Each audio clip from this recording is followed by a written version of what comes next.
مولا علی فرماتے ہیں کسی کے گھر میں جاؤ تو اس کے گھر کے اشیاء کو نہ دیکھا کرو، اس کے گھر میں کتنا سامان ہے، کتنی گاڑیاں ہیں۔ اکثر خواتین میں یہ بیماری ہے کہ کس کے کتنے گہنے ہیں، کتنا سامان ہے، برتن کیسے ہیں، فلاں کیسے کا، یہ دیکھنے سے ہرس پیدا ہوتا ہے۔ لوگوں کے سامان، لوگوں کے گھر، لوگوں کی دولت، لوگوں کے پیسوں کو نہ دیکھا کرو اور اپنی آنکھوں کو ان کے مال و دولت پہ بند کیا کرو، کیونکہ جتنا دیکھو گے وجود میں ہرس پیدا ہوگا۔ جب ہرس پیدا ہوگا تو طہارت تمہارے وجود سے نکل جائے گی اور تو ناپاک ہو جائے گا، کیونکہ پھر اس شے کے پیچھے بھاگے گا۔ آج ٹی وی آپ کے وجود میں ہرس پیدا کرتی ہے، آج کے ڈرامے آپ کے وجود میں ہرس پیدا کرتے ہیں۔ یہ جتنے ڈرامے بڑے بڑے گھر دکھائے جاتے ہیں، حسین حسین کپڑے دکھائے جاتے ہیں، ان سے غریبوں پہ کیا گزرتی ہے؟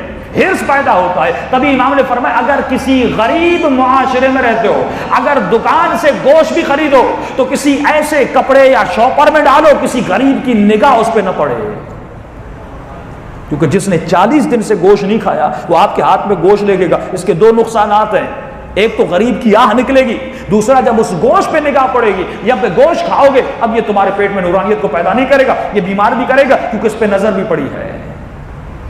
جب بچوں کو اچھے کپڑے لے کر دیتے تو غریبوں کے سامنے سے نہ گزرا کرو۔ ہم بچوں کو اچھے اچھے کپڑے پہنا کے جب غریبوں کے گھروں میں لے جاتے، غریبوں کے سامنے بچے کیوں بیمار ہوتے ہیں؟ کیونکہ نگاہیں پڑتی ہیں۔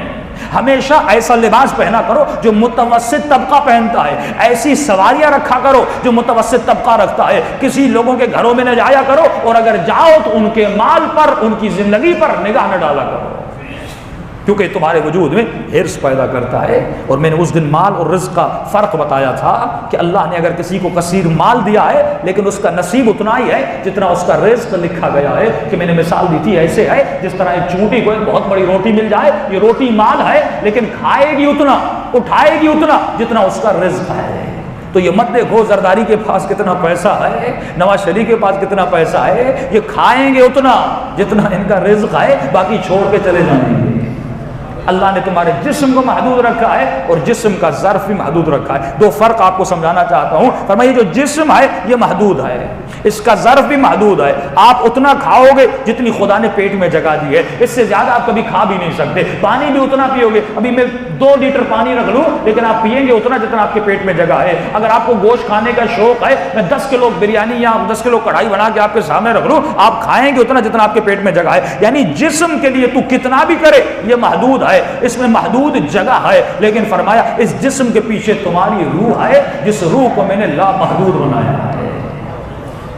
یہ ہے من یتق اللہ یجعل لہ مخرجا ویرزقہ من حیث لا یحتسب۔ یہ رزق وہ ہے تو اللہ کہتا ہے لا یحتسب، تو حساب نہیں کر سکتا، تو کاؤنٹ نہیں کر سکتا، اتنا تجھے رزق عطا کروں گا۔ مولا یہ کون سا رزق ہے؟ فرمایا یہ جسمانی رزق نہیں ہے، کیونکہ جسمانی رزق محدود ہے، یعنی خدا اتنا نہیں دے گا کہ جسم اس سے برداشت نہ کر سکے، اتنا دیتا ہے جتنا جسم برداشت کر سکے۔ لیکن یہاں پر اس آیت میں جس رزق کی بات ہو رہی ہے وہ رزق روحانی ہے، رزق معنوی ہے، جس کی کوئی حد نہیں ہے۔ جتنا حاصل کرتے جاؤ، جتنی لذتیں لیتے جاؤ، اس لذت ختم نہیں ہوگی، لا محدود لذتیں ہیں۔ تب امام نے فرمایا جب تو جنت میں جائے گا اور جنت کا کوئی پھل کھائے گا، مثال کے طور پہ جنت کے درخت سے تو سیب کو توڑے گا، جب سیب کو کھائے گا مولا فرماتے ہیں سیب کا ایک ذائقہ ہوگا، جب دوبارہ کھائے گا دوسرا ذائقہ ہوگا، جب تیسری بار کھائے گا تیسرا ذائقہ ہوگا۔ وہ جنت کی غذاؤں میں لا محدود ذائقے بناتا ہے، کیونکہ وہ لا محدود ہے۔ جب وہ سیب کا ایک ذائقہ بنا سکتا ہے کہ لاکھ ذائقے نہیں بنا سکتا،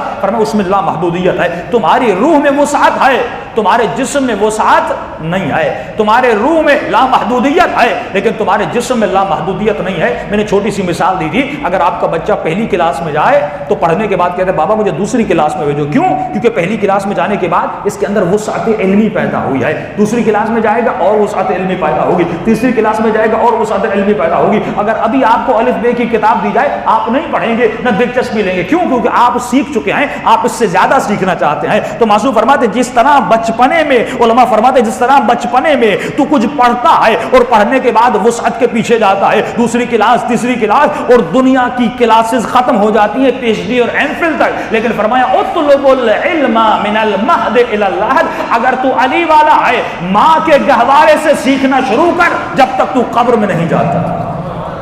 یعنی آج بھی اگر کوئی بوڑھا انسان ہے اسے کسب علم کرنا چاہیے پروردگار عالم سے، اہل بیت علیہم السلام سے، تو نوجوانوں کے لیے سب سے پہلی شے جو ضروری ہے چند کتابیں آج بیٹھے صبح جا کے چند کتابیں لے لو، سیرت معصوم پر، ادب معصوم پر، حضور ادب پر، سیرت انبیاء پر، کوئی بھی ایسی کتاب لو جو آپ کے علمی وسعت کو بڑھانے لگے. یعنی روزانہ اگر 4 صفحے بھی پڑھیں تو تقریباً 1 سال میں آپ کئی کتابیں ختم کر لیں گے. پھر آپ محسوس کریں گے میرے وجود میں ایک وزن بڑھا ہے، میرے وجود میں اخلاق بڑھ گیا ہے، میرے وجود میں علم بڑھ گیا ہے. فرما ایسے درخت کی طرح بن جاؤ گے جو پھلدار درخت ہے. اب جو پھلدار درخت ہے وہ جھک بھی جاتا ہے اور لوگ اس کا پھل کھاتے بھی ہیں. لیکن اگر تیرے پاس علم نہیں ہوگا تو ایک خشک درخت کی طرح ہوگا جو درخت نہ اپنے کام آیا نہ لوگوں کے کام آیا.